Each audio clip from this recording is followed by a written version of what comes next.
Hello everyone, this is Arthur back with another Raiders video. In this video, I'll be giving my week 1 preview for the Raiders Chargers regular season now game. So let's get into it. Raiders and Chargers play for the first time since week 18. Well, they played for the first time in the regular season since last year. But you know, some of the keys to the game, maybe, let's start with our offense and their defense. J.C. Jackson might not play. Drue Tranquill might not play. Davante Adams, I think, would have a good game. Not an amazing game, but a good enough game on J.C. Jackson, even if he was playing. If he's not, then they might put Asante Samuel Jr. on him. I like that matchup a lot more. Now, even though the Chargers defense has a lot of new pieces, and I believe it's a little overhyped, they still will. I think they'll play well in this game. To be honest, I can see Derek Carr getting picked off once or more. I can see them getting a sack, hopefully not a strip sack, multiple sacks. I'm saying, Khalil Mack, Joey Bosa, Sebastian Joseph-Day, Austin Johnson. The pass protection, even though I might believe in the O-line, like some of the guys like Cotton or maybe Simpson or maybe Illuminor, I just think it's, if you're not sure about your O-line heading into a defensive line like this, it's going to be, there's going to be problems. Now, the thing I'm interested to see is if the Raiders cannot run the ball effectively, if they would shy away from running the ball and only pass, or if it'd be the opposite. Now, I feel like McDaniels is more of a balanced guy. However, I feel like even though he might not, like last year when he couldn't run the ball early in the season, he abandoned and just passed the ball most of the games for the rest of the season. If I don't see that happening with McDaniels. However, game to game, I think he'll make adjustments. If we can't run the ball in this game at the beginning, I expect us to come out running a lot in the beginning. If we can't run the ball well, I see us passing the ball a lot well, and then just coming back week 2, trying the same thing, trying to establish the run.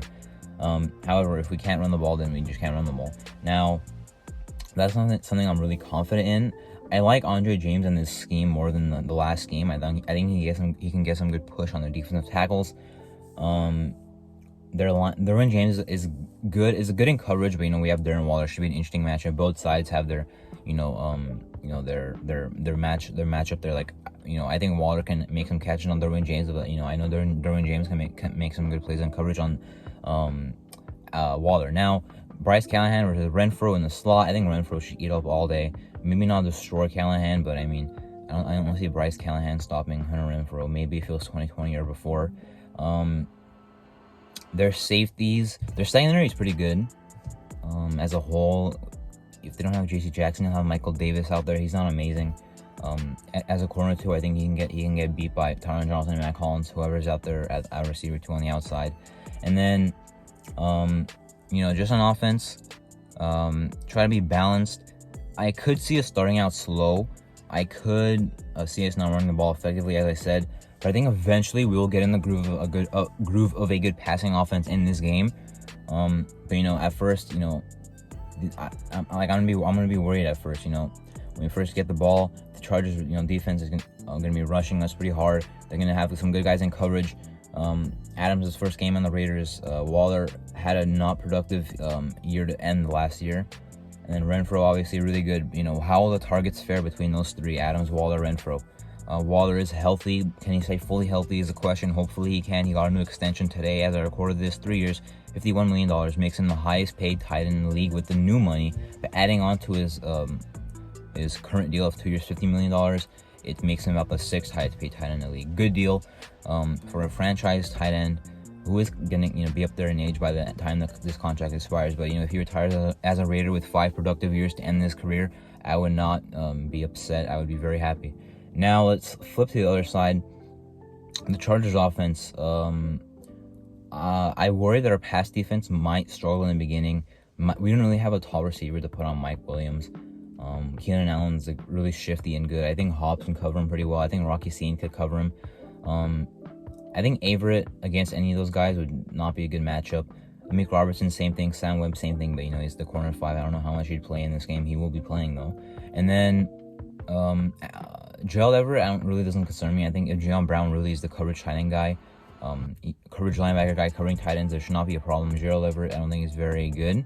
Their O-line, left tackle to right guard is set. It's not amazing, but it is set and pretty good. Right tackle spot, it's between 2 guys, Trey Pipkins III and Storm Norton. Trey Pipkins III is the guy Max Crosby destroyed in 2019. Storm Norton is the guy Max Crosby destroyed in 2021. So anyway, I think that matchup fares well. Now it's Slater versus Chandler Jones. on the left side of the O-line is not really a matchup I like. I mean, Chandler Jones is obviously really good, has a lot of experience, but Rashawn Slater's a really good young tackle. We'll see how that matchup goes. Chandler Jones is pretty solid in run defense, so I don't think our run defense will be a huge problem. Hankins hopefully is starting. If not, Billings is a big body. If not, Farrell is a big, thick body. Bilal Nichols, you know, I don't think he's the greatest run stopper. He's a good power rusher, however. I mean, man, he's, in my opinion, the only guy on this team on the tackle room I trust to get pass rush. So if it's not him, who else is going to be in the interior? So, and it'd be like similar to last year, you know, Quinn Jefferson was like okay, Solomon Thomas was rarely doing anything, you know. Can't have that happen, you know. We need these defensive tackles to step up. Linebackers, I think our run D with Perryman and Diablo at linebacker should be good. Those guys are really good in run defense. Eckler, however, is a good back. I can see them having a solid game on the ground against us. Now, I think we'll obviously get pressures as well. Maybe not as much as they will, even though I think our pass rush defensive end duo is better. I think that they have like a more set in stone O-line. Although Carr gets the ball out faster than Herbert. On our defense, we have to figure out who's going to guard who. Basically, is the first game of the season. Is Hobbs slot or outside? We'll see when the defense rolls out there. I really don't know what to expect between those two options. How much is Averett going to play? Is he really going to be the corner 3, or is he going to be the corner 2 on the outside with Hobbs in the slot? Merrick should be good. I trust him. Abrams should be in the box.